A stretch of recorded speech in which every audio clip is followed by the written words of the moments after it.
Okay, all, welcome to MARGHADARSHAN series day 10. So from now on, the videos will not be posted recorded. It will be live every day at evening 5 o'clock or 5:15. So we'll be discussing the two questions which are posted in morning. So in day 10, the first question what we had asked was that on Aurobindo Ghosh. So discuss Aurobindo's idea of freedom. So this was a previous year question which was asked in CSC 2013, and it was asked for 10 marks. So basically 10 marks means you have to write within 150 words. So here let's understand what is the demand of the question. They are asking Aurobindo Ghosh's idea of freedom. So you have to say according to him what is the idea of freedom. So basically here the corollary word is Aurobindo Ghosh's idea of Swaraj. So here the core idea is that Aurobindo Ghosh spoke about spiritual idea of freedom. He does not only spoke about the materialistic idea of freedom in that regard. So that is the core aspect that you will have to be covering.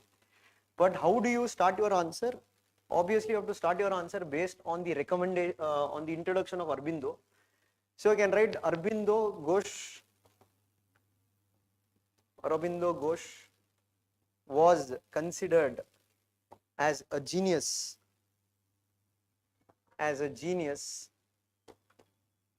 who brought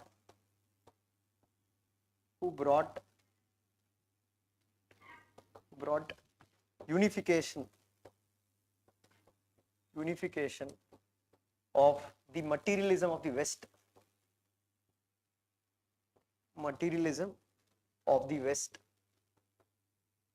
And the spiritualism of the East. So this statement was made by a scholar called as Romain Rolland.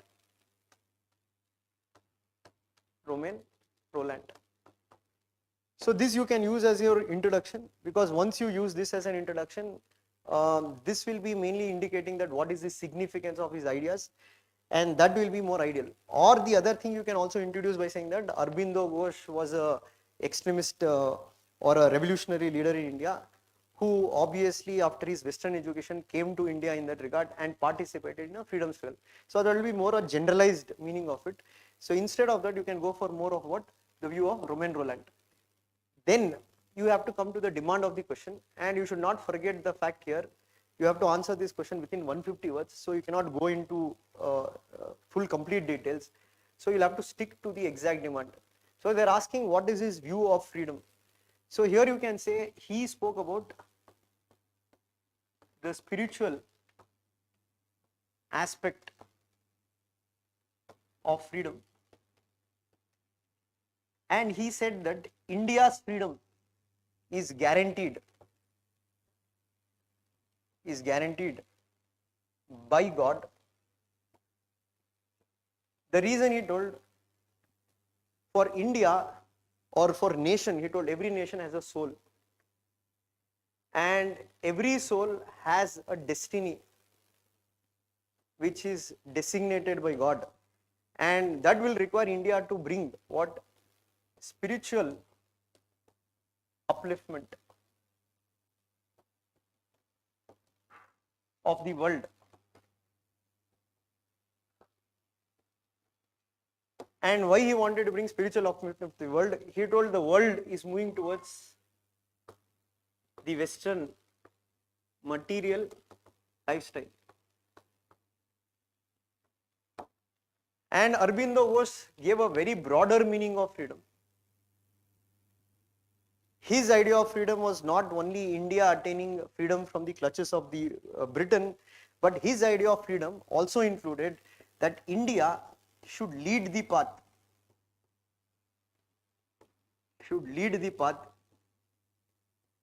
in spiritual regeneration, where he believed that human mind has the capacity to reach greater heights, what he called as supermind.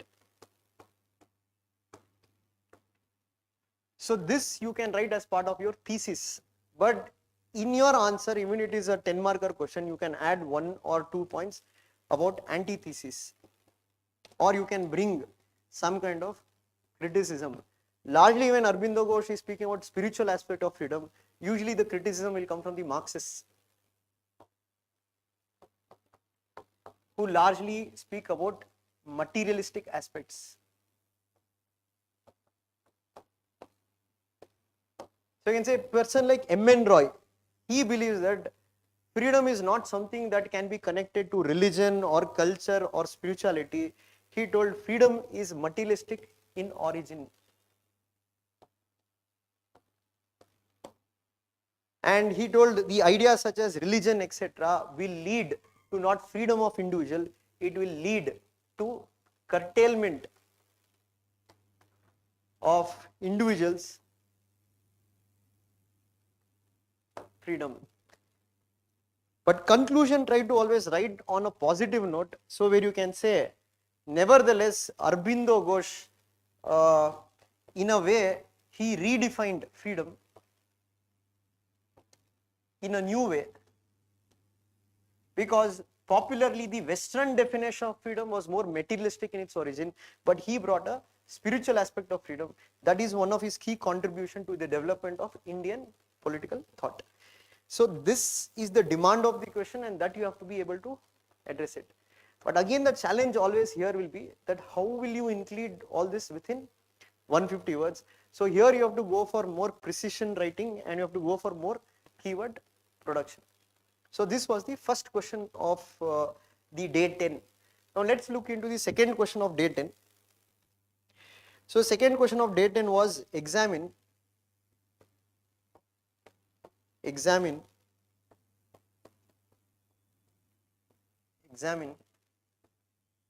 Ambedkar's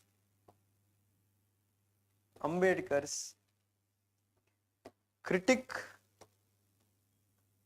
of Marxism. Examine Ambedkar's critique of Marxism. So two things you have to remember here. So one would be, what exactly they're asking the question? They're asking you to examine. So to examine means what? You have to say that to what degree you agree with something or you disagree with Ambedkar's view. And more importantly, you have to know, first of all, what you have to write about. First you have to know what was Ambedkar's critique of Marxism, and then you have to examine it. Examine it and say that, do you agree with Ambedkar's view, or do you contradict with his view, or there's an alternative view to it. So first you can start your answer by saying that Ambedkar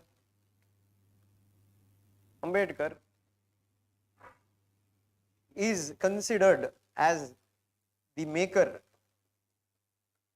of the Indian Constitution.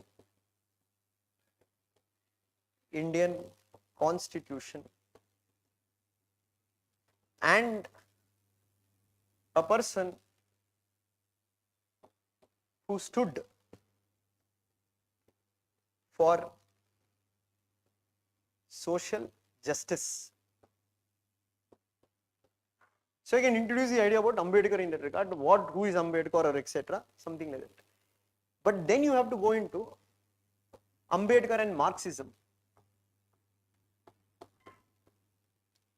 Here you can write, though Ambedkar believed in socialism in that regard, but Ambedkar ideas were bit different from Marxist ideas. But here you have to tell where he criticized Marxism or what is his critique of Marxism. One, Ambedkar did not agree with the idea of class conflict, because for Ambedkar, class was not the most defining theme of Indian society, it was caste. And the Marxist ideas which were there, they were more Eurocentric. in their approach, and it was not Indo-centric. So that was one of the major criticism of Ambedkar. Second critic of Ambedkar, you can also bring, saying that Marxism believed that religion was the opium of masses. But however, Ambedkar, he said that we cannot equate all religion, it is leading to enslavement of people, because Ambedkar also believed that religion can be also a source of enlightenment. And Ambedkar himself had converted from Hinduism to Buddhism. And this is also reflected in the type of constitution that India has adopted. India has gone for a constitution which promotes the idea of a secular constitution where a person is free to follow the religion of his choice. The third criticism of Ambedkar about, he says that Marxism is more suffers from economic determinism, like what Max Weber also had pointed out, saying that the Marxist ideas are only revolving around economy is the only parameter for society, whereas Ambedkar also believed culture, caste, these also play a key role in determining the social structure of the society. We cannot determine the social structure only on economic parameters. The fourth aspect, what Ambedkar critic, Ambedkar was a believer in constitutionalism, and especially a liberal constitutionalism. And for him, Marxism promoted an idea where we can say the dictatorship of proletariat. So for Ambedkar, any form of dictatorship goes against the idea of individual freedom and individual rights. So again, point out, these were the 3 or 4 majors where you can say Ambedkar's critic of Marxism in that regard, where he disagreed with Marxism. And you can then write one small paragraph saying that, so if it is me writing the answer, I would agree with Ambedkar's viewpoint, and I would say that to a certain degree what Ambedkar argument he brought, the deficiency in Marxism is true, because you can say Marxism is bit more towards radical approach to bring social justice, which might not be suitable for a society like India, which is largely a multicultural society. And that is why you can say our Indian constitution follows largely Ambedkarite or Ambedkar's idea of social justice, where social justice is delivered through the process of constitution, and where there is a balance between liberty, equality and fraternity. But in my conclusion I would write as that, but does not mean that Ambedkar opposed Marxism, but we can say there was also a common meeting point. So both Ambedkar and Marxist ideas had one thing in common. They spoke about social justice from the perspective of the vulnerable sections of the respective societies. So friends, this can be your approach to writing this particular answer. So again I told you cannot use points as you have read in a book, because no book will provide you exactly how the questions are framed, but you have to mold the points based on what is your larger understanding of their ideas. And again, introduction and conclusion, try to focus upon that what you are going to write. And again, when you look at the question as examine in that regard, try to bring your viewpoint also, that what do you think about the issue, where if there is some kind of disagreement or you can say you don't agree with Ambedkar's view, there you can document it. But for me, it's my answer and my opinion. I would go with the agreement of his thesis in that regard.